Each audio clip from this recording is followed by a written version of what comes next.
In a small room lit by a candle, a man was reading an old, worn-out account book.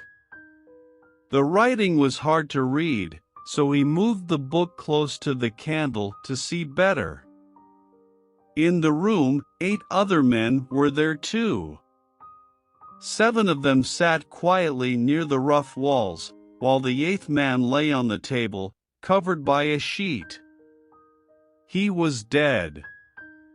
The man reading wasn't speaking aloud, and everyone was quiet. They seemed to be waiting for something. All the noises of the night outside, like the howling of a distant coyote, the sounds of insects, and the cries of night birds, came in through the window. But the men inside didn't pay much attention to those sounds. They were from the area, farmers and woodworkers. The one reading was a bit different. He looked like he was from the city. His clothes were different from the others. He was wearing a hat that had a meaning beyond just decoration. He had a somewhat stern look on his face, which might have been because of his job. He was the coroner. He had the book he was reading because it was found among the dead man's things in his cabin, where they were holding the inquest. After he finished reading, he put the book in his pocket. Just then, a young man entered the room. He didn't look like he was from the mountains, he was dressed like someone from the city. His clothes were dusty from traveling. He had hurried there to attend the inquest. The coroner nodded at him, but no one else greeted him. "We've been waiting for you," the coroner said. "We need to finish this tonight." The young man smiled. "I'm sorry for keeping you waiting," he said. "I left to write about this for my newspaper. Now I'm back to tell my story." The coroner smiled.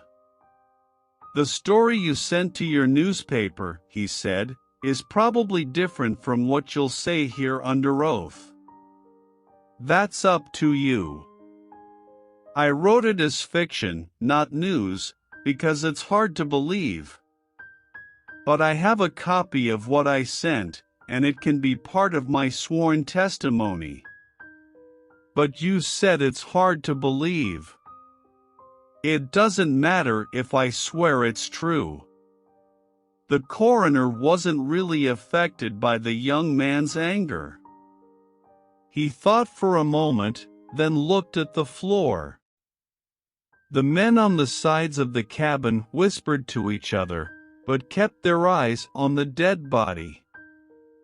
Finally, the coroner looked up and said, "Let's continue the inquest." The men took off their hats. The witness was sworn in. "What's your name?" the coroner asked. "William Harker." "How old are you?" 27. "You knew the deceased, Hugh Morgan?" "Yes." "You were near him when he died?" "Close by." "How did you end up there?" "Why were you with him?" "I came to visit him, to hunt and fish. But also, I wanted to study him and his unique way of life. He seemed like a good character for a story. I write stories sometimes. I read stories sometimes." "Thank you. Not just yours, but stories in general." "Tell us how this man died," the coroner said. "You can use your notes or anything you have." The witness understood. He pulled out a manuscript and held it close to the candle. Flipping through the pages, he found the part he wanted and began to read. The sun had just come up when we left the house. We were hunting for quail, each with a shotgun, and we had only one dog. Morgan said the best place to hunt was beyond a certain ridge, which he pointed to. We crossed the ridge through the bushes. On the other side, the ground was flat and covered with wild oats. As we came out of the bushes, Morgan was a little ahead.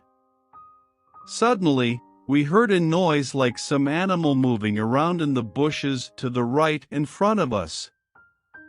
We could see the bushes moving a lot. "We scared a deer," I said. "I wish we had brought a rifle." Morgan stopped and was watching the bushes closely. He didn't say anything, but he had readied his gun to shoot. I thought he seemed a bit excited, which surprised me because he was known for being very calm even in dangerous situations. "Oh, come on," I said. "You're not going to use birdshot on a deer, are you?" But he didn't answer. When I looked at his face, I saw that he was pale. Then I realized that something serious was happening. I thought maybe we had disturbed a grizzly bear. I walked up to Morgan, ready to shoot as well. The bushes were quiet now, and the noise had stopped.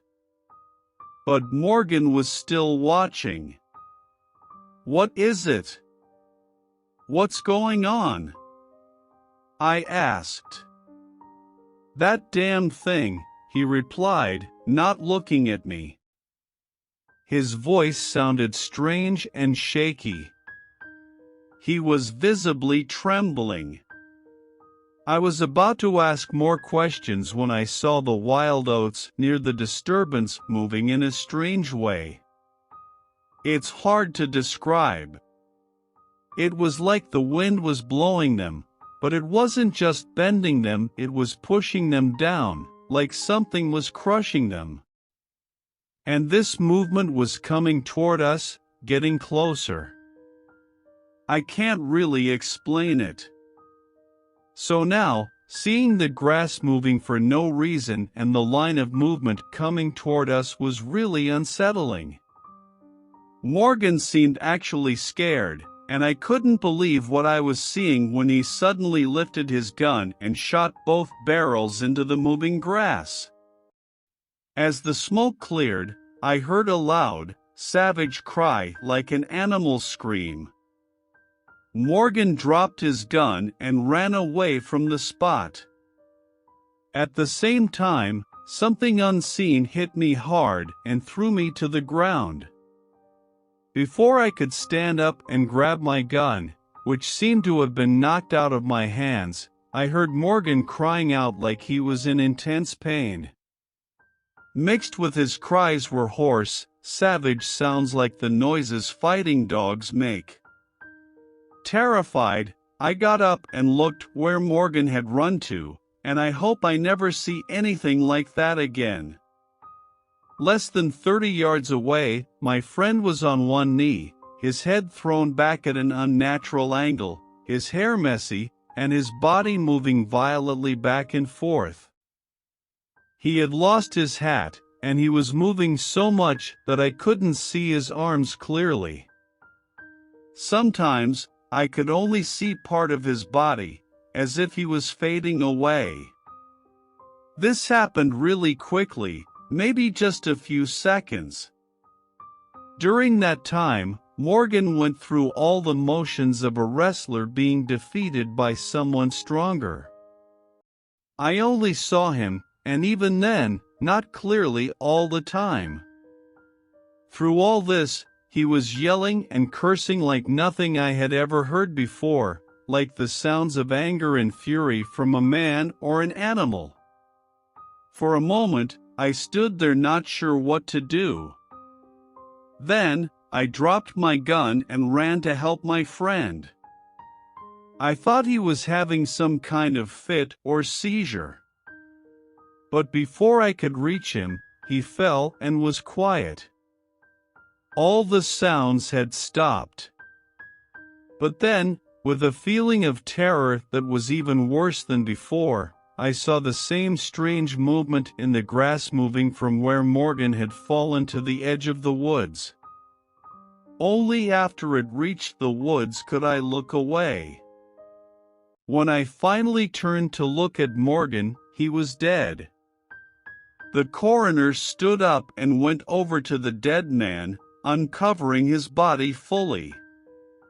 The body looked clay yellow under the candlelight. There were blue-black spots on the body, caused by bruised blood. The body had terrible cuts and the skin was torn in pieces. The coroner then moved to the head of the table and removed a silk handkerchief that was tied around the neck. When the handkerchief was taken away, it revealed the throat, which had been horribly injured. Some of the jurors who had stood up to get a closer look regretted their decision and turned away. Witness Harker went to the window, feeling faint and sick. The coroner dropped the handkerchief on the dead man's neck and went to a corner of the room. He picked up various items of clothing from a pile and showed them to the jurors one by one. All the clothes were torn and stained with blood. The jurors didn't examine them closely, seeming uninterested. This was all familiar to them except for Harker's testimony. "Gentlemen," the coroner spoke, "I believe we have no more evidence. Your duty has been explained to you. If you have no further questions, you may step outside and consider your verdict." The foreman, a tall, bearded man in his 60s, stood up and asked, "I have one question, Mr. Coroner. Which mental institution did this last witness escape from?" "Mr. Harker," the coroner addressed him, "which asylum did you recently escape from?" Harker blushed deeply but didn't say anything. The 7 jurors stood up and left the cabin solemnly, walking out in a line. "If you're done insulting me, sir," Harker said to the officer once they were alone with the dead man, "I assume I can leave?" "Yes." Harker started to leave, but paused, his hand on the door latch. His professional instincts were strong, stronger than his personal pride. He turned back and asked, "The book you have there, I recognize it as Morgan's diary. You seemed very interested in it. You were reading it while I was giving my testimony. May I see it?" "The book won't matter in this case," the official replied, putting it into his coat pocket. All the entries in it were made before the writer's death. As Harker left the house, the jury came back in and stood around the table. The foreman sat down near the candle, took a pencil and a piece of paper from his pocket, and wrote the following verdict with some effort. All of them signed it to varying degrees. "We, the jury, find that the remains were killed by a mountain lion, although some of us still think they had seizures." In the late Hugh Morgan's diary, there are some interesting entries that might have scientific value as suggestions. During the inquest on his body, the book was not presented as evidence. Perhaps the coroner decided it wasn't necessary to confuse the jury.